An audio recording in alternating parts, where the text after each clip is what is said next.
My thoughts are thunder and tumbling substances, switches from yelling to mumbling. You ain't a pal of me, my family ties, but not with Mallory. What's hopping with you, man? It's Trigger Treach up in here, man, doing it DDTV style, ballerstatus.com style. My partner, the advocate, man, we keep doing this thing. So, yo, let's start with what everyone wants to know. The last time we did an interview was May 2013. There's a lot of controversy with the status of Naughty by Nature. At the time you released a record going at Vinny, you told us basically the group was done with, except for contractual obligations. So 2 years later, what's the status of Naughty by Nature? Well, we had some things that had to get resolved on the table, and let's put it like it got resolved. So everything's good? I mean, it's all business, all business. Like, you got teammates sometimes that's on the same team. They might not feel each other, but at the end of the day, you going out to win. So that's what we doing. We how you say, we kind of renewed our contract. No doubt. Now, I saw you guys were doing shows separately for a little bit of time. Was it different doing the shows without them?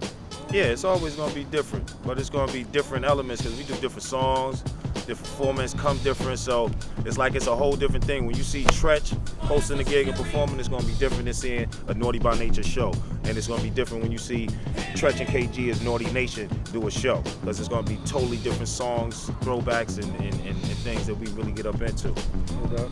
And that's what I was gonna ask you. Like, for those that don't know, who exactly is in Naughty Nation? Is it just you and KG, or yeah, it's me and K.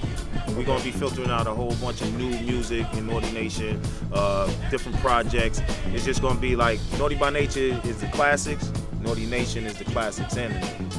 Okay. Is there gonna be another Naughty by Nature album? Doubt it. Okay. Doubt it. I mean, it's not even our choice on Naughty by Nature album. It's just we what you call realists. It's like in this time now, we done seen the albums. It ain't like, you know, hip hop is respected in the game where they look at you as soon as you 30, 40 years old, you supposed to retire and shit. You know what I mean? They don't look at it like, yo, these is our legends. These are the ones that's put it down. If they did it, we just listen to it, boom. Just on the respect because they've been doing it so long. Let's play this record and let the people decide. If you're not on that playlist and in that system, they ain't even gonna play your shit. You're gonna waste your time. I don't wanna waste the people's time. I have them like, yeah, everything that come out basically brick. We do shit independent. Always said, if it wasn't no money, fame, fortune up in the music game, I always do it for the love. So that's why, you know, I still be putting out the fire. Yeah. You know what I mean? Still be doing the lyrics, and it's gonna stay money in the game for us because almost 25 years later, we still doing shows worldwide and getting it. Still in the film world, in the movies, you know, you're never too old to make a film. I could play a 40, 50, 60, 70, 80, 100-year-old motherfucker and still get it, you know? No doubt. But yo, that's what I was gonna ask you. Almost everyone, when I interviewed Pharoah Monch, Do It All, everybody I asked, why in hip hop is there an expiration date on the artist? In country music, you don't hear people saying Willie Nelson shouldn't put out an album. And rock, you ain't hearing people, you know, say Bon Jovi needs to stop. Why in hip hop is there this expiration date? I mean, I think in order to keep it fresh, a lot of powers that be make it as though it's a new artist game. You know, and they won't accept anything that comes from artists, or be like, this is boom, instead of like, you like, yo man, like seriously, like, it's like there's no love, like it's like, not like me, I remember a certain time we had a promoter that asked us, doing this tour, who would you want on the tour? We said we want Run DMC on it. This was the mid-90s. They said, Run DMC? We can't,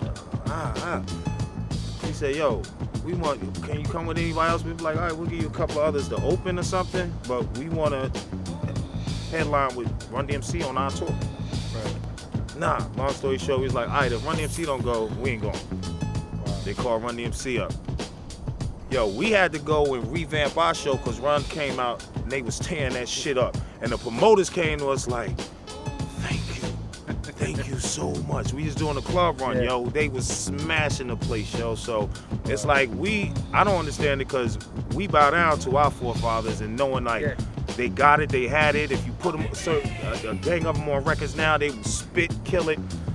Man, so, I mean, I don't understand it, but that's what it is. I mean, I think the public would accept it more if like the younger audience, like when you guys were in your early 20s or late teens, you guys were putting out music you could still tour with, like music with substance. Like people forget, like when Pac was putting out Dear Mama, he was like what, 22, 23? Like the artists now, like they're getting in like their mid 20s and there's like really no substance in the music. So like, why do you think over the last decade, like it just went, like it's all party music now and there's like really nothing with substance anymore? Listen, man, it's a thing. Like, and it's a shout out because I got a lot of DJ family all throughout, you know, the country and the world, man. But it's like a lot of DJs that was in the position to go to the program directors and being like, this is hot on the street. When that's all that they giving the program directors not in the clubs. They don't know what's hot. You know what I mean? They looking for the hottest DJs that work with their stations to tell them. So when that's all they getting, that's all they gonna play. That's all they gonna put on there. That's all they gonna put in rotation. So they don't even know nothing else about it. They'll just be like, yo, y'all not putting nothing out. The program, don't blame the program director. And they right. They don't know. You know what I mean? So if it was more DJs that, you know what I mean, that would be playing and blending in new artists and seasoned artists, it'll be a whole different sound in hip hop. It'd be more rounded.